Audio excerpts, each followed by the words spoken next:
Certains détestent le développement personnel et d'autres adorent. Pourquoi? Dans cette vidéo, je vais vous donner une explication rapide de pourquoi et pour qui utiliser le développement personnel. Déjà, j'aimerais commencer par changer le mot développement personnel par croissance personnelle et vous donner tout de suite la conclusion, et ensuite on va développer, on va voir pourquoi, de cette vidéo.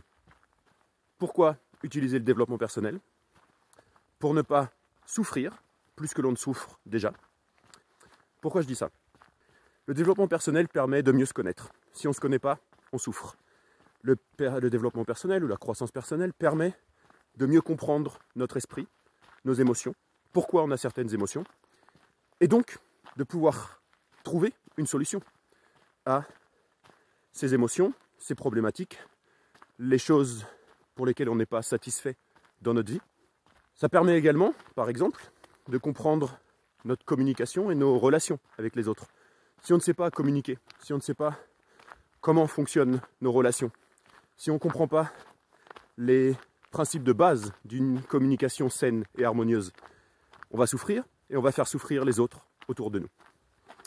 Quand on parle de croissance personnelle, du développement personnel, on peut simplement s'imaginer notre propre croissance dans notre vie. Quand on était enfant, adolescent, je ne sais pas à quel âge vous avez maintenant, vous, derrière l'écran, mais quand vous regardez cette vidéo, si vous regardez dans votre passé, qui vous étiez il y a quelques années, il y a 10 ans, 20 ans, vous êtes bien différent.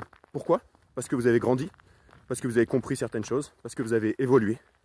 Et le développement personnel permet simplement de faire ça à un niveau beaucoup plus concret, profond, important. Et sur des choses qu'on ne nous apprend pas, ni avec nos parents, ni à l'école, ni au travail. Ça permet simplement de mieux se connaître et de connaître des choses qui sont essentielles à une vie épanouie, harmonieuse. Et ainsi, ça nous permet d'être un meilleur individu avec nous-mêmes et avec les autres.